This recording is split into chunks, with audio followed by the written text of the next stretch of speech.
আসসালামু আলাইকুম। সবাইকে শুভেচ্ছা জানাচ্ছি মাসুম মাহবুব। প্রিয় দর্শক, যে বাহিনীর জন্য আমরা হাজার হাজার কোটি টাকা খরচ করি, আমাদের ট্যাক্সের টাকায় যারা বেতন পায়, আমাদের ট্যাক্সের টাকায় যারা অট্টালিকায় থাকে, প্রাসাদ গড়ে, যাদের সন্তানরা ভালো স্কুলে পড়ে, যারা ভালো রেশন পায়, যারা এসিতে চলে, আর আমরা রোদে ঘামে কষ্টে আমাদের অর্জিত সেই ট্যাক্স দিয়ে তাদেরকে পালি। আমরা দেশের মালিক, তারা দেশের পাহারাদার। কেন আমরা তাদেরকে এই দায়িত্ব দেই? আমরা শান্তিতে ঘুমাবো, তারা দেশ এবং জনগণকে পাহারা দেবে, তাই তো? কিন্তু যদি গল্পটা হয় ভিন্ন, অর্থাৎ আমরা আমাদের শত্রুদের ভয়ে নয়, আমার দেশপ্রেমিক বাহিনীর ভয়ে তটস্থ থাকব, কখন গভীর রাতে আমার ঘরের দরজায় কড়া নাড়বে, কখন একটি কালো গ্লাসের গাড়ি এসে আমার মুখ চেপে ধরে আমাকে অদৃশ্য স্থানে নিয়ে যাবে, তারপর আমার মাথায় বালিশ ঠেকিয়ে 2 রাউন্ড ঢুকিয়ে দেবে, আমার বুকটা চিড়ে আমার পায়ে ইট বেঁধে সুন্দরবনের কোনো নদী কিংবা বুড়িগঙ্গা অথবা মুন্সিগঞ্জ অথবা ঢাকার নিকট কোনো নদীতে আমাকে ডুবিয়ে দেবে। এই দৃশ্যগুলো গত 16 বছর ঘটেছে বাংলাদেশে। যাদেরকে আমরা আমাদের ট্যাক্সের টাকা দিয়ে পেলেছি, পুষেছি, খাবার জুগিয়েছি, তাদের সন্তানদের ভালো পোশাকের ব্যবস্থা করেছি, যারা বাংলাদেশের সবচেয়ে ভালো স্কুলে পড়েছে, যাদের সন্তানরা আমাদের টাকায়, তারা আমাদেরকে পাহারা না দিয়ে তারা আমাদের শত্রুদের সাথে বন্ধুত্ব করে আমাদের জীবনকে আতঙ্কে ফেলে দিয়েছিল। 16টা বছর এই দেশ ছেড়ে বহু মানুষ পালিয়েছিল কেবল বাঁচার জন্য। 16টা বছর বহু মানুষ নিজ ঘরে ঘুমোতে পারেনি, জলে বনে জঙ্গলে কেটেছে। 16টা বছর বহু মানুষ জেলে কাটিয়েছে নির্যাতনে। আবার এই 16টা বছর বহু মানুষ আয়না ঘরে এক ভয়াবহ জীবন পার করছে। এমন গল্প কি পৃথিবীর কোনো দেশে ঘটছে?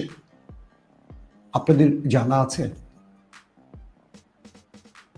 আমরা যে বাহিনীকে বলি দেশপ্রেমিক বাহিনী, যাদের জন্য আমাদের হৃদয় কাঁদে, যখন পিলখানাতে আমাদের অর্ধ শতাধিক 70, 75 বা 72 যাই বলি সেনা অফিসার শহীদ হলেন, পুরো বাংলাদেশ শোকে আচ্ছন্ন হয়ে গেছে।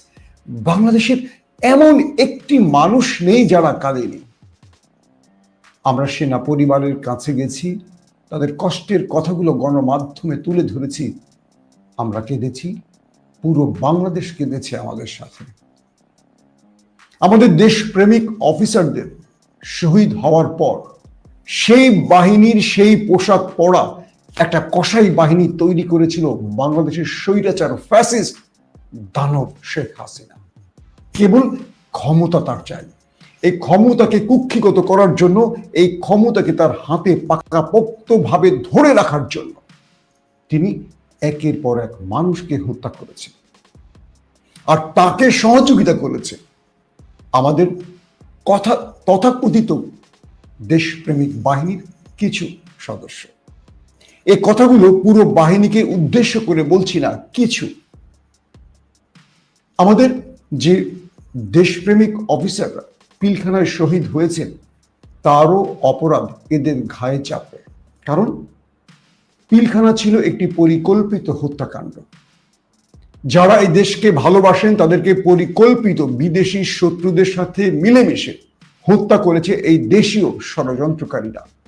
আর তাদেরকে সহযোগিতা করেছে তাদেরই পোশাক পরা কিছু ব্যক্তি, যাদের ব্যক্তিগত লাভ কিংবা দলীয় লাভ কিংবা ভারতের প্রেসক্রিপশন বাস্তবায়ন ছিল প্রধান দায়িত্ব। অথচ তারা সৈনিকের এই কড়া পোশাকটি পরেছিল, দেশপ্রেমিক সেজেছিল। প্রিয় দর্শক, যে বাহিনীর নামটি উচ্চারণের আগে 20 কোটি মানুষ দেশ প্রেমিক বলে, তাদের ভয়াবহ নির্যাতনের গল্প গত 14-15 মাস আপনারা শুনেছেন, প্রমাণিতভাবে শুনেছেন। এর আগে এই কথাগুলো আমরা প্রকাশ্যে বলতে পারতাম না, কিন্তু আমরা বিশ্বাস করতাম। একজন মানুষ সরকারের অবৈধ কাজে ফেসবুকে একটা পোস্ট করত, প্রতিবাদ করতে পারছে না, মিছিল করতে পারছে না, রাস্তায় আন্দোলন করতে পারছে না, তার নিজস্ব ফেসবুক ওয়ালে একটি পোস্ট করেছে, এই সরকারের সমালোচনা করেছে। পরের দিন সেই মানুষটি নিখোঁজ, আর পাওয়া যায়নি। হয়তো পাওয়া গেছে, কোন একটি নদীতে ভেসে গেছে তার লাশ। এবং অজস্র, এমন হাজার হাজার মানুষ হারিয়ে গেছে চিরতরে, তার কবরটিও বাংলাদেশের মাটিতে হয়নি। তার মা, তার বাবা, তার সন্তান, তার পরিবার সেই মানুষটিকে আর কখনো পায়নি, পাবেও না। তারা কি শত্রুর হাতে প্রাণ দিয়েছিল? না, তারা প্রাণ দিয়েছে এই দেশপ্রেমিক বাহিনীর হাতে, যাদেরকে আমরা বসিয়েছি, আমরা তাদেরকে খাইয়েছি, পড়িয়েছি, মানুষ করেছি, অর্থ দিয়েছি, বিলাসিতা দিয়েছি, দামি গাড়ি দিয়েছি, বাড়ি দিয়েছি।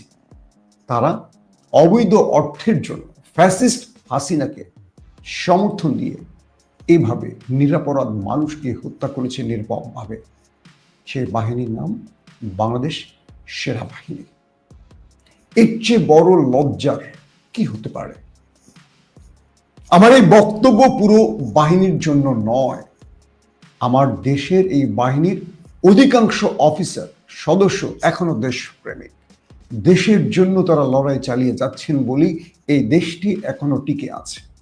যখন 24-এর বিপ্লব ব্যর্থ হতে যাচ্ছে, যখন র্যাব, বিজিবি, পুলিশ, নিরাপত্তা, আরো যত বাহিনী আছে, বন্দুকের নল এই দেশের জনগণের বুক বরাবর তাক করেছে, গুলি করছে, একের পর এক লাশ রাজপথে পড়ছে, রক্ত পিচ্ছিল পথে বাংলাদেশ নতুন আরেকটি অন্ধকারের দিকে যাচ্ছিল, তখনও সেনাবাহিনীর ভেতর থেকে দেশপ্রেমিকরা জেগে উঠেছিল, বলেছিল, মিস্টার ওয়াকার, আমরা একটা গুলি চালাতে পারবো না, এই দেশের মানুষের বুকে গুলি চালাতে আমাদের জন্ম হয়নি, শত্রুকে গুলি চালাতে আমরা প্রস্তুত।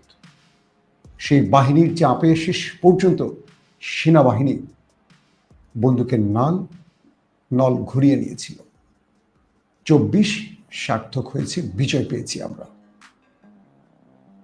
দর্শক, বাংলাদেশের 23 জন ঊর্ধ্বতন সামরিক অফিসারের বিরুদ্ধে মামলা হয়েছে, চূড়ান্ত নথি দাখিল করা হয়েছে প্রসিকিউশনে। আপনারা জানেন যে এই আন্তর্জাতিক ট্রাইব্যুনাল আর থানার মামলার ধরন এক নয়। থানাতে যে কেউ কারো নামে একটা অভিযোগে মামলা করতে পারে, কিন্তু আন্তর্জাতিক আদালতের ধরন হলো তার বিরুদ্ধে তথ্য উপাত্ত প্রমাণিত হওয়ার পর তার বিরুদ্ধে মামলা বা চার্জশিট গঠন করা হয় বা তদন্ত রিপোর্ট তৈরি করে পেশ করা হয়। বাংলাদেশের স্বাধীন হওয়ার পর 54 বছর পর গত 16 বছরে হাসিনার রেজিমের পাপের বোঝা এত ভারী হয়েছে যে আমাদের 23 জন বাহিনীর সর্বোচ্চ পজিশনের ব্রিগেডিয়ার জেনারেল, লেফটেন্যান্ট কর্নেল থেকে শুরু করে ব্রিগেডিয়ার জেনারেল, তারপর রয়েছে মেজর জেনারেল, এরকম বহু বড় বড় সামরিক কর্মকর্তার নাম উঠে এসছে। কেবল একটি বাহিনীর সর্বোচ্চ গোয়েন্দা সংস্থা ডিজিএফআই 5 জন সদস্য এই মামলায় আসামি হয়েছেন এবং প্রমাণ হয়েছে তারা এই অপরাধে অভিযুক্ত। যে ডিজিএফআই এর জন্য বিশাল বাজেট তৈরি করে রেখেছে সরকার, কেবল শত্রুর হাত থেকে এই দেশকে রক্ষায় তারা গোয়েন্দা তৎপরতা চালাবে, সেই ডিজিএফআই গত 16টা বছর শত্রুর হয়ে কাজ করেছে এই দেশের এবং দেশের জনগণের বিরুদ্ধে। এর চেয়ে বড় লজ্জা কিছু হতে পারে? আবার যারা এদেরকে রক্ষায় কাজ করছে, একবার চিন্তা করেন, যারা শপথ পড়ে, কোরআনে হাত দিয়ে শপথ পড়ে এই দেশের মাটি এবং দেশের জনগণের জন্য তারা সর্বোচ্চ দায়িত্ব পালন করবেন, তারা কোরআনে হাত দিয়ে, আল্লাহর কোরআনে হাত দিয়ে যে শপথ করেছেন সেই শপথকে তারা ভঙ্গ করেছেন, তারা শত্রুর হয়ে কাজ করেছেন। আমাদের ওপারের শত্রুরা লিস্ট তৈরি করে দিত, আর আমাদের এপারের দেশপ্রেমিক বাহিনীর ভেতরে থাকা শত্রুরা সিরিজ আমাদের এই দেশের গণতান্ত্রিকামী বা বিরোধী মতের মানুষকে হত্যা করেছে। আবার কেউ কেউ কেবল অর্থের জন্য মেরেছে, কোনো বিরোধী মতের সংশ্লিষ্টতা ছিল না। আমরা প্রসিকিউশনের যে বক্তব্যগুলো দেখছি কি নির্মম। একজন মানুষকে ধরে নিয়ে যেত, ট্রলারে চাপিয়ে নদীর মাঝখানে নিয়ে যাওয়া হতো, মাথায় আমরা যে ঘুমোই বালিশ ঠেকিয়ে, রাইফেল কিংবা পিস্তল ঠেকিয়ে গুলি করা হতো মাথায়। মৃত্যু নিশ্চিতের পর বুকটা ফেড়ে ভেতর থেকে সব বের করে দেয়া হতো, পুরো পেট কেটে। তারপর পায়ে ইট বেঁধে তার নদীতে ডুবিয়ে দেয়া হতো। কোন মায়ের ধন, কোন প্রিয়সী স্ত্রীর স্বামী, কোন কোমলমতি শিশুর বাবা, এটি তারা চিন্তা করতো না। এবং এই কাজগুলো তারা করতো হাসতে হাসতে। একজন মানুষের হাতে হাজার খানিক মানুষ প্রাণ হারিয়েছে। কল্পনা করেন, সেটা কি মানুষ? তার চেহারাটা মানুষের মতো হলেও তিনি কি মানুষ ছিলেন? জিয়াউল আহসান, তার নামটাকে চিন্তা করেন তো। ভাত খেতেন ডান হাত দিয়ে, তাই তো? আমাদের মতোই তো একটা মানুষ, রক্তে মাংসে। তার ঘরে বাবা মা আছে, তার স্ত্রী আছে, তার সন্তান আছে। তিনি একজন নিরপরাধ মানুষকে হত্যা করতেন, একটা পরিবারের কান্নার কারণ হতেন, তারপরে ঘরের নিশ্চিন্তে এসে খাবার খেতেন, সন্তানদের সাথে খুনসুটি করতেন, স্ত্রীর সাথে সহবাস করতেন। তার কল্পনায় আসতো না যে কিছুক্ষণ আগে আমি একটা মানুষকে নির্মমভাবে হত্যা করে এসেছি। এরা কি আসলে মানুষ নাকি আওয়ামী লীগ? আওয়ামী লীগ আর মানুষের মধ্যে একটা পার্থক্য আছে। আজকে শেখ হাসিনার উদ্দেশ্যে একটি কথা বলতে চাই। কখনো আপনি ক্ষমতায় আসলে আবার আমাদেরকে একই পরিণতি ভোগ করতে হবে, কিন্তু একবার চিন্তা করেন তো, প্রতিদিন প্রতিটি বক্তব্যে আপনি আমার রাসেল যেই শোকের গল্প শোনাতেন, আপনি কি করে পারলেন আপনার বাহিনীকে দিয়ে এইভাবে এদেশের মানুষগুলোকে হত্যা করতে? রাসেলের চেহারাটা আপনার চোখে ভাসে নেই? শেখ মুজিবুর রহমানের সেই নির্মম দৃশ্য, রক্তাক্ত দৃশ্য, আপনার মায়ের রক্তাক্ত দৃশ্য, আপনার ভাইদের সেই রক্তাক্ত দৃশ্য আপনার চোখে ভাসেনি? আপনি আপনার প্রতিটি বক্তব্যে কেঁদেছেন পরিবারের কথা ভেবে, কিন্তু পুরো দেশটা তো আপনার পরিবার হবার কথা ছিল, তাই না? এই দেশেরই তো বৈধ হন আর অবৈধ হন প্রধানমন্ত্রী আপনি ছিলেন। এই দেশকে আপনি কিছু দিতে পারেন আর না পারেন, নিয়ে তো গেছেন বহু কিছু, বহু মানুষের জীবন, মেগা প্রজেক্টের নামে প্রচুর অর্থ। আজকে আপনার বিলাসিতা, আপনার সন্তান নাতি পুতিরা বিলাসী জীবন যাপন করছে বিদেশে বসে, এই দেশকে লুট করেই তো। কি দিয়ে গেছেন আপনি? হাজার হাজার পরিবারের কান্না। দর্শক, সময়টা খুব ভয়াবহভাবে এগুচ্ছে। আন্তর্জাতিক অপরাধ ট্রাইব্যুনালে বাংলাদেশের 27 গুরুত্বপূর্ণ ঊর্ধ্বতন সামরিক অফিসারের বিরুদ্ধে মামলা হবার পর ক্যান্টনমেন্টে একটা ঝড় চলছে। বিভিন্ন সূত্র দাবি করছে সেনা প্রধানকে নিয়ে গুরুত্বপূর্ণ একাধিক বৈঠক হয়েছে ক্যান্টনমেন্টে। একটি পক্ষ যারা এই অপরাধের সাথে জড়িত, তারা ওয়াকারুজ্জামানকে চাপ দিচ্ছেন একটি সামরিক কু করার জন্য।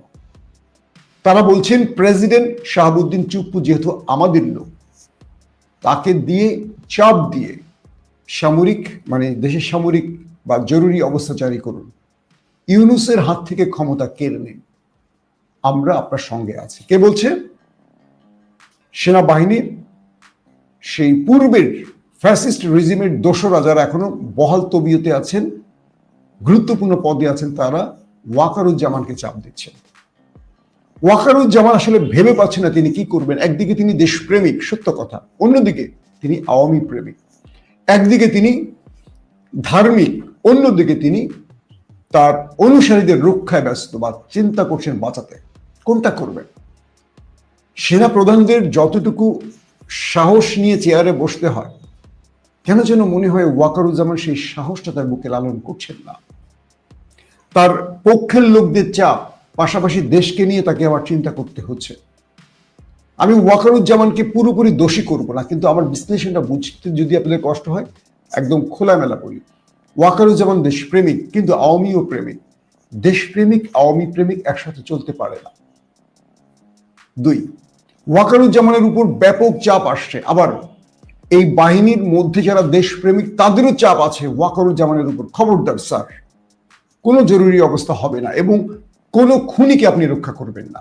একদিকে খুনিরা বলছে তাদেরকে রক্ষা করুন, আরেকদিকে বলছে দেশপ্রেমিকরা রক্ষা করবেন না। সেনাবাহিনীর মধ্যে পক্ষ এবং বিপক্ষে ব্যাপক তৎপরতা শুরু হয়ে গেছে। এগুলো ভেতর থেকে বিভিন্ন তথ্য আসছে অসমর্থিত সূত্রে। কনফার্ম সত্য কিনা আমি বলবো না, এই তথ্যগুলো আসতে শুরু করেছে, প্রচুর মেসেজ আসতে শুরু করেছে। গতকাল গভীর রাত পর্যন্ত মিটিং চলেছে ক্যান্টনমেন্টে, এমনও দাবি করছেন কেউ কেউ। বলা হচ্ছে যেই 23 জনের তালিকায় মামলা হয়েছে তাদের সংশ্লিষ্ট বিভাগগুলোর কাছে কাগজ চলে গেছে গ্রেফতারি পরোয়ানার, এবং এর মধ্যে 11 জন স্টিল গুরুত্বপূর্ণ পদে এখনো বহাল আছেন, মানে অবসরপ্রাপ্ত না, তারা রানিং দায়িত্ব পালন করছেন। 23 জনের মধ্যে 11 জন এখনো কর্মরত রয়েছেন রাষ্ট্রের গুরুত্বপূর্ণ জায়গায়, এবং এরাই চেষ্টা করছেন পর্দার অন্তরাল থেকে একটা বড় কিছু করতে, এবং এদেরকেই প্রতি মুহূর্তে ওপার থেকে ডিরেকশন দেয়া হচ্ছে কি করতে হবে।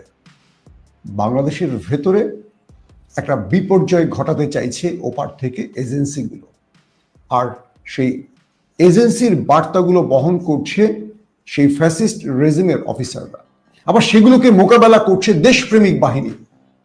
এখনো আমাদের দেশপ্রেমিক বাহিনীর সংখ্যাটা বেশি, কিন্তু সামরিক বাহিনীর ঊর্ধ্বতন দায়িত্বশীলরা অধিকাংশই হাসিনার দোসর ছিলেন, এবং হাসিনা গত 16 বছরে যত পদায়ন করেছেন বেছে বেছে 90% পদায়ন করেছেন তার দলের লোকদেরকে দেখে, আর 10% কোনোভাবে ঢুকেছে বা ওই সময়টা নিজেকে মানে তার পরিচয় গোপন করে বা নিজের আদর্শকে গোপন করে ঢুকেছেন দেশকে রক্ষায়, যেমনটি শিবির করছে। অনেকে শিবিরকে গুপ্ত বলেন, আমি বলি না, কারণ এই বড় বিপ্লবটির জন্য শিবির নেপথ্যে অনেক গোপনই কাজ করেছিল, মানে তারা যে গুপ্ত ছিল এটাও তাদের একটা পরিকল্পনার অংশ ছিল হাসিনার বিরুদ্ধে 24-এর বিপ্লব ঘটানোর জন্য। ঠিক সামরিক বাহিনীর মধ্যে আমি অনেক অফিসারকে চিনি যারা আওয়ামী লীগের না, কিন্তু আওয়ামী লীগ সেজেছিল, রাষ্ট্রের গুরুত্বপূর্ণ তারাও কিছু পদ বাগিয়ে নিয়েছেন, কারণ এই রাষ্ট্রকে রক্ষায় তাদেরকে আসতে হবে এই গুরুত্বপূর্ণ পদে। যখনই তারা সুযোগটি পেয়েছিলেন, 24-এর বিপ্লবে ছাত্র জনতা নেমে এসেছিল, সেই অফিসাররাই ওয়াকারুজ্জামান সাহেবকে বলেছিলেন যে না, আমরা গুলি চালাবো না, কারণ তারাও রাষ্ট্রের গুরুত্বপূর্ণ পদে চলে এসেছিলেন হাসিনার সাথে আও করে লাইন ধরে রেখে। তাদের মূল টার্গেট ছিল এই দেশের জনগণ যখন জেগে উঠবে আমরা তখনই দেশের পক্ষে মূল কাজটি করব। এটিও আমাদের বাহিনীর একটি কি বলবো শ্রেষ্ঠ দায়িত্ব পালন। এই মুহূর্তে ক্যান্টনমেন্টের মধ্যে নানান রকম ষড়যন্ত্র চলছে। আমি আমাদের দেশপ্রেমিক বাহিনীর প্রধান ব্যক্তি জনাব ওয়াকারুজ্জামান আপনার উদ্দেশ্যে বলবো, আমার এই চ্যানেলে আমি আপনার বিরুদ্ধে একটি ভিডিও করিনি, শেষের দিকে কিছু সমালোচনা করেছি, কিন্তু আমি আপনাকে সর্বদা দেশপ্রেমিকই বলেছি। একটা জিনিস আপনাকে চিন্তা করতে হবে, ইতিহাসের কোন পাতায় আপনি থাকতে চান? ইতিহাসের বিশ্বাসঘাতক মীর জাফরের পাতায় আপনি থাকবেন, নাকি আপনি দেশপ্রেমিকের পাতায় থাকবেন? পুরো জাতি আপনাকে নিয়ে বিতর্ক ছড়াচ্ছে, সমালোচনা করছে, কিন্তু শেষ সময়টি এখনই প্রমাণের সময়। আপনি কি হাসিনার কাছে আনুগত্যশীল নাকি রাষ্ট্রের কাছে আনুগত্যশীল? আপনি কি দেশপ্রেমিক বাহিনীর সর্বশেষ মাস্তুলে দাঁড়িয়ে থাকা সিপাহসালার, নাকি আপনি হাসিনার একজন তাবেদার চাকর?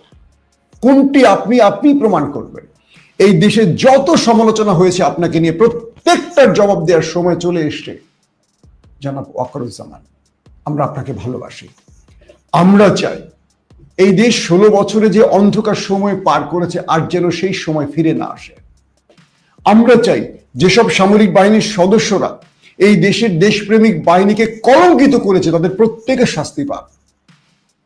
ক্যান্টনমেন্টে থাকা বাংলাদেশের লক্ষ লক্ষ সামরিক বাহিনীর সদস্যদের বলবো, আপনাদের পোশাককে যারা কলঙ্কিত করেছে আপনারা জাগুন আমাদের সাথে। মনে রাখবেন, আপনারা আজকে যদি না জাগুন, আপনারা যদি আজকে কোনো অপরাধীর কমান্ড কন্ট্রোল বা কমান্ডকে মেনে চলে এই দেশের বিরুদ্ধে কোনো ষড়যন্ত্র করেন, মনে রাখবেন আগামীকাল পিলখানার মতো আপনাদেরকে মরতে হবে, কারণ পাপ আপনাকে ছাড়বে না, পাপ আপনাকে ছাড়বে না। আর বিদেশিরা, আমাদের শত্রু যারা প্রতিবেশী, তারা এই দেশে কোনো সেনাবাহিনী দেখতে চায় না। তারা চায় এই দেশের এমন একটি বাহিনী হবে যারা ডোরাসা, বিষ থাকবে না, কোনো অস্ত্র থাকবে না, কোনো যুদ্ধ বিমান থাকবে না, কেবল একটি বাহিনী থাকবে। তারা রাস্তা বানাবে, ঘাট বানাবে, বিল্ডিং বানাবে, কিন্তু তারা সেনাবাহিনীর নাম করেই থাকবে, কিন্তু যুদ্ধ জানবে না, তাদের মানে শত্রুকে মোকাবেলার সক্ষমতা থাকবে না। কিন্তু এই দেশকে রক্ষা করতে হলে আমাদের একটা শক্তিশালী বাহিনীর খুব প্রয়োজন। ক্যান্টনমেন্টের মধ্যে যে ভয়ঙ্কর পরিস্থিতি তৈরি হচ্ছে, যারা চুপ্পুকে নিয়ে একটি কু করতে চাইছেন, সময় এখনই এসছে। বিএনপি, জামাত, এনসিপি সহ সকল দলকে বলবো, যারা চুপ্পুকে এই পদে বসিয়ে রেখেছেন, আপনাদের জন্য বিপদ খুব কাছে। আপনারা 16 বছর একটার পর একটা ভুল করেও শিক্ষা নেননি। আপনাদের চাই শুধু ক্ষমতা। ক্ষমতা পেলে আপনারা সব করতে পারেন। আবারও বলছি, চুপ্পু সেনাবাহিনীর সাথে ভয়াবহ কিছু যদি ঘটায়, এই দেশের প্রতিটি মানুষকে আবারও রাজপথে নামতে হবে। এখনো আমাদের দেশপ্রেমিক বাহিনীর সদস্যরা ওয়াকারুজ্জামান সাহেবের সাথে আছেন, আর ওয়াকারুজ্জামান মূলত একটা ভয়ঙ্কর পরিস্থিতির মধ্যে আছেন, কারণ তিনি ওই বলয় থেকে উঠে এসছেন এবং তিনি তার বাহিনীকে রক্ষার জন্য চেষ্টা করে যাচ্ছেন। একদিকে তিনি দেশপ্রেমিক, অন্যদিকে তিনি দলপ্রেমিক, অথবা তিনি কারো কাছে দায়বদ্ধ। সবকিছু মিলে তিনি আছেন সবচেয়ে বড় প্রশ্নবোধক চিহ্নের সামনে। আর যাদের নামে মামলা হয়েছে, যারা বুঝতে পেরেছেন এই বিচারে তারা ফেঁসে যাবে, তারা সর্বোচ্চ চেষ্টা করছে দেশের মধ্যে ভয়াবহ কিছু ঘটাতে, আর তাদেরকে ব্যবহার করছে ওপারের এজেন্সিগুলো, গোয়েন্দা বাহিনীগুলো। এখন এদেশের প্রতিটি মানুষকে সর্বোচ্চ সতর্ক থাকতে হবে। এক, প্রতিটি দলের মানুষকে সর্বোচ্চ সতর্ক থাকতে হবে। দুই, এই বাহিনীর মানে আমাদের বাংলাদেশের র্যাব, পুলিশ, বিজিবি, আরো যত বাহিনী আছে, সেনাবাহিনী, নৌবাহিনী এবং এয়ারফোর্স, প্রত্যেকটি বাহিনীর দেশ প্রেমিক পরিচয়ের সবচেয়ে বড় পরীক্ষার সময় এসে দাঁড়িয়েছে। আমরা বিশ্বাস করি হাতে গোনা অল্প কিছু মানুষ শত্রু হতে পারে, বিশ্বাসঘাতক হতে পারে, দেশের বা রাষ্ট্র দেশদ্রোহী হতে পারে, অধিকাংশই দেশপ্রেমিক। আর দেশপ্রেমিকদের সাথে আমরা আছি। মনে রাখবেন, আবারও ষড়যন্ত্র মোকাবেলা করব আমরা ইনশাআল্লাহ। তবে শেষ একটি বাক্য দিয়ে শুরু করতে চাই এবং শেষ করতে চাই, সেটি হলো, যারা পর্দার অন্তরালে বসে শত্রুতা করছেন রাষ্ট্রের এবং জনগণের সাথে, তাদের বিজয় আমরা অনিশ্চিত দেখতে পাচ্ছি। এবং সামরিক বাহিনীর মধ্যে বিশাল সংখ্যক একটি গ্রুপ এই দেশকে রক্ষায় তারা প্রস্তুত আছে। সো আমরা চাই না ক্যান্টনমেন্টে নিজেরা নিজেদের বিরুদ্ধে বন্দুক ধরুক কেউ। আর যারা হাসিনার হয়ে অপরাধ করেছেন, মানুষকে হত্যা করেছেন, তাদেরকে বিচারের মাধ্যমে এই পোশাককে, এই বাহিনীকে কলঙ্ক মুক্ত করার মূল সময় এসেছে এখন। আসুন আমরা সবাই সম্মিলিতভাবে শত্রুদের বিরুদ্ধে দাঁড়াই, যাতে করে বাংলাদেশ আর কখনো এই কলঙ্ক রাজ্যে প্রবেশ করতে না পারে। আল্লাহ হাফিজ।